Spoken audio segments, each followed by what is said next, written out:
welcome to Round Robin. I'm your host, Robin McCormick with the City of Hampton. And today we are going to talk about some health care coverage options for people. And I'm not even going to say low-income people, because if you're a working person and your job doesn't provide health care, you may qualify. And we're going to explain all of that to you. My guests are Matthew Stearn from Health and Wanda Rogers from Human Services for the city. Welcome. Thank you.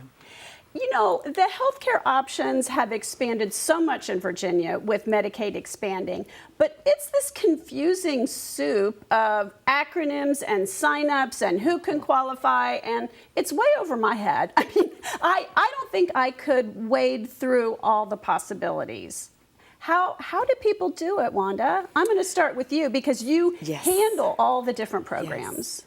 So let me try to narrow it down so that we will be able to understand what has happened. At the Department of Human Services, we're very excited about Medicaid expansion because what it does is allow a new group of adults to be covered.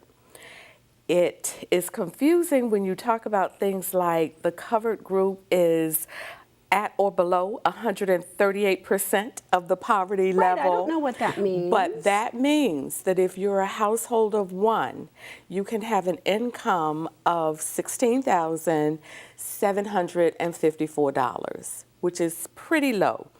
Most of our households. So many people can't get full time. Yes. Minimum wage, you're working in the fast food industry or a restaurant, you know, people right out of school or even, you know, it's hard to get full-time employment now and people are patching things together. So that's probably, there's a lot of folks in that group. There are a lot of folk in that group. We know that across the state, there are 400,000 eligible individuals. And in Hampton, there are about 5,800 individuals who fall at 138% poverty level.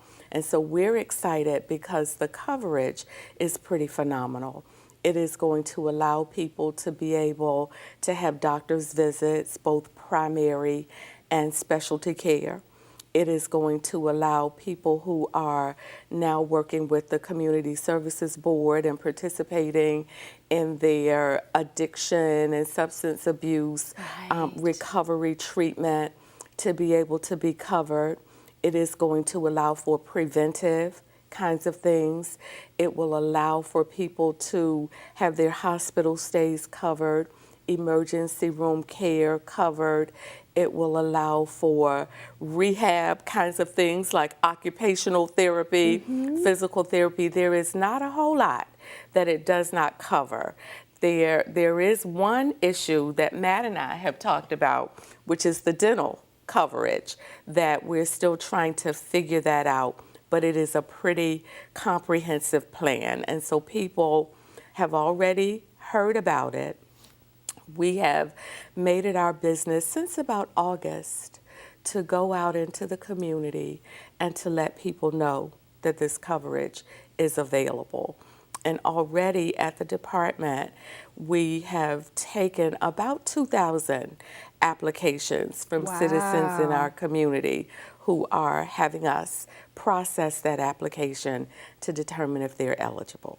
That's amazing. So you're working with, well, you're trying to get the word out to everybody in the community, of course. But you work with people primarily who already have some sort of other benefits. Primarily, we do work with those individuals, and this will allow us to have even more individuals that we're going to be able to work with. Some of the individuals that we work with now have automatically been enrolled in this new Medicaid expansion if they were receiving SNAP, Supplemental Nutrition Assistance, or if they were participating through the CSB in the Governor's Access Plan. They have been automatically enrolled. That's helpful. That very, very simplifies helpful. it and streamlines it. Okay. So the state has stepped up in a major way to make sure that the local departments did not have the burden of extensive numbers of applications to process and thereby delaying people's coverage. We want a card in everybody's hand who is eligible on January 1. So for people who have already applied, that coverage would have begun January 1st. But there's no deadline. People can still apply, and then as soon as their application is processed and approved, they become eligible. Is that? That is absolutely correct. So if you miss that first round, you can still apply at any time. Yes.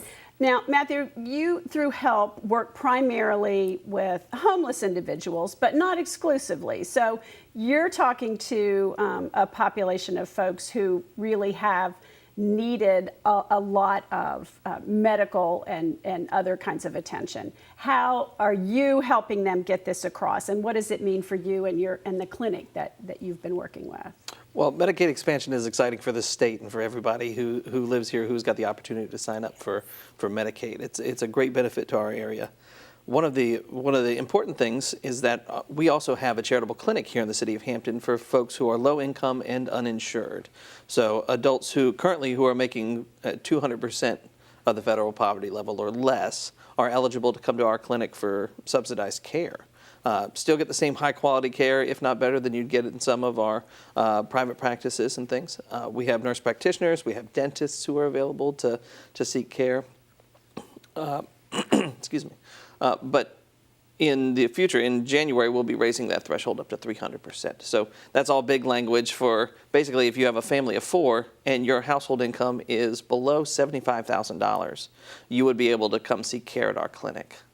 So because, I'm going to make a leap here and correct me if I'm wrong, but because Virginia is now participating in this expanded federal subsidy for people, and they'll be covered under Medicaid, that part of what you've been doing, those folks will be covered under different programs. So you can take your program and help more people who are working to get coverage, and maybe it's because they can't afford either the co-pays from their employer or the co-pays under Obamacare or whatever that is. You're going to be able to help a different population of people who are still struggling to afford their health care. That's correct. Yes, I mean, at the very low end, if you're making $8.50 an hour full time, you make too much to qualify for Medicaid.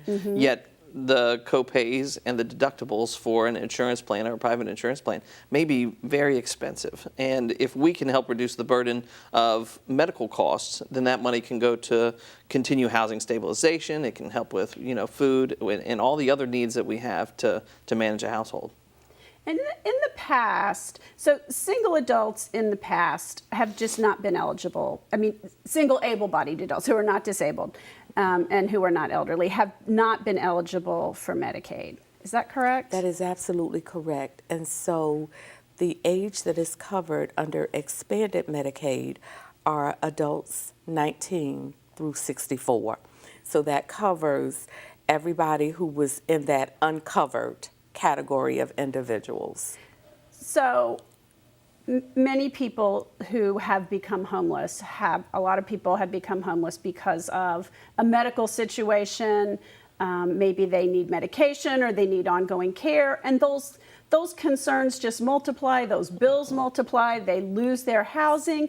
This can truly help stabilize some people if they can get ongoing care. Absolutely. We think of things like the social determinants of health when we're working at our clinic, the things that go beyond just our own health care, housing stabilization, food stabilization, transportation. All of those factors contribute to an individual's health and well-being in our community. And if we can look at some of those factors and take the burden of, say, a medical bill off of the table, then those other social determinants of health will have a much more stable environment to be able to achieve. Mental health, substance abuse. Does Medicaid also help with prescription costs? Absolutely. Because that's been a difficult choice for a lot of people. Do I pay for food? Do I pay for my medication? I mean, that's it. People should not have to choose. That's right. This is huge. It is huge, and we are so excited because it does really allow us to get closer to how we try to frame the work that we're doing under the whole idea of overall well-being. And so we know that healthcare is just such a critical part of overall well-being. And even though, it hasn't been available in the past, we are doubly excited that it is now allowing us to partner even with more individuals in our community, to make sure that we are holistically meeting the needs of folk who are low income and working, but not really being able to, as Matt described, make ends meet. Well, think about what a difference it makes for an individual and then a family and then a neighborhood and then a community to be able to get preventative care, to prevent diseases, Yes. to at least, keep them from getting worse, manage things like asthma, diabetes, and those chronic conditions, to prevent heart disease when you can, but if you can't afford the drugs, if you can't afford doctor visits, this is a community issue, It is. not just an individual issue. And I don't know that people always understand that. I think that they often do not understand it, but I am just really excited that the more we come together across the state and the more we partner, the more we have discussions like this that cause us to break down the silos and to begin doing in our communities and sharing in our communities the responsibility of making sure that everybody can have basic things like health care. Well, now I'm going to ask a difficult question because there's a perception among some members of our community that this is a handout for people who aren't doing things for themselves. But I don't think that's entirely accurate. Can you describe for me whether or not some of these people are working, are going to school, are working to do things, but can't because of their circumstances? Many of these individuals are working or they are going to school. The notion of a handout is something that needs to be dispelled because since about 1997, the whole notion of personal responsibility has been attached to any of the benefits that are administered by the Department of Human Services. And so you might remember that when Medicaid was originally being discussed, there was a work requirement that was going to be attached. That has not been attached as yet, but it is consistent with the whole notion that these are not handouts. These are supports to individuals who need that support, and it is intended to be a short-term intervention to allow people to then be able to move to a different place. But things like basic health care would cause people to just be stuck if it is not available to them.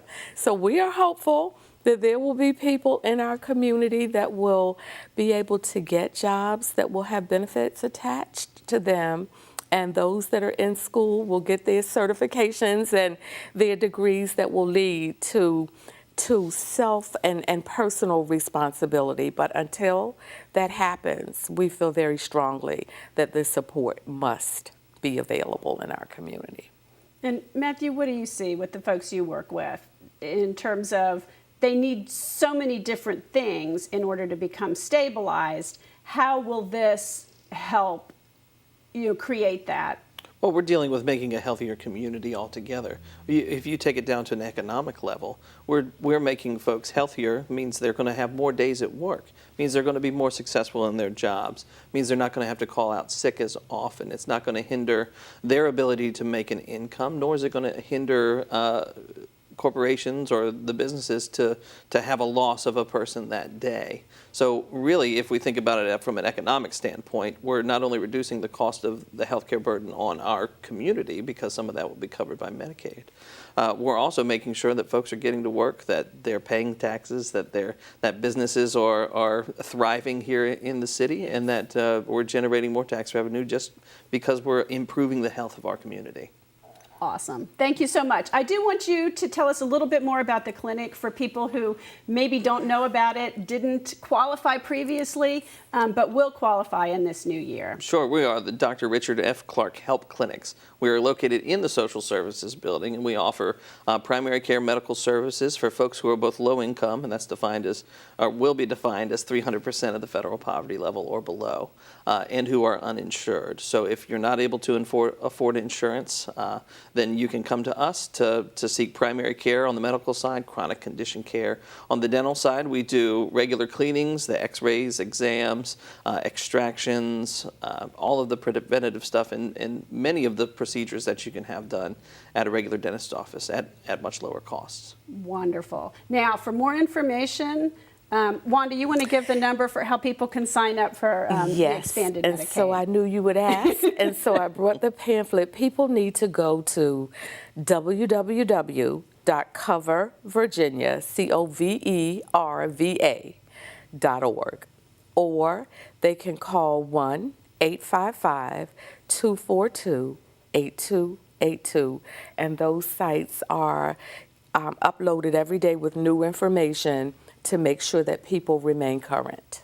Okay. Is there anything else either of you want to add before we wrap up? Well, I think it's important that people know that they don't have to necessarily come into social services to apply for Medicaid. That can be done. There are online options, there are telephone options, there are paper copies that they can mail in. So it's not another burden of having to actually travel to social services to make an application in person. That's absolutely an option. Yep. And I know that there are plenty of folks there who are glad to help out with people, making sure they're signed up for Medicaid. But there are other options if transportation is an issue. That's a great point. And I also want to say that people need to understand that processing an application for Medicaid can only be done by the Department of Social Services. There have been robocalls that people have been getting. Really? Yes, saying, give me your bank card number and I can sign you up immediately for this new coverage.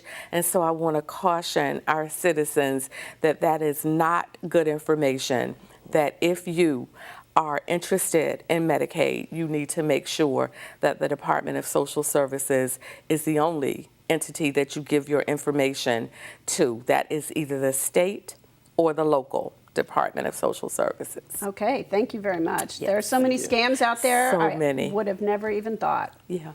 All right, thank you both. Thank You're you very so much. welcome. Thank you for having us. And thank you for watching. I hope you understand. If you know someone who may qualify, please spread the information about how to apply. It doesn't hurt to apply and find out if you can. And understand that this isn't a permanent handout, that this helps people stabilize, become work ready, get jobs, and become important members of our community. It is a community benefit, not just an individual benefit. Thank you for watching.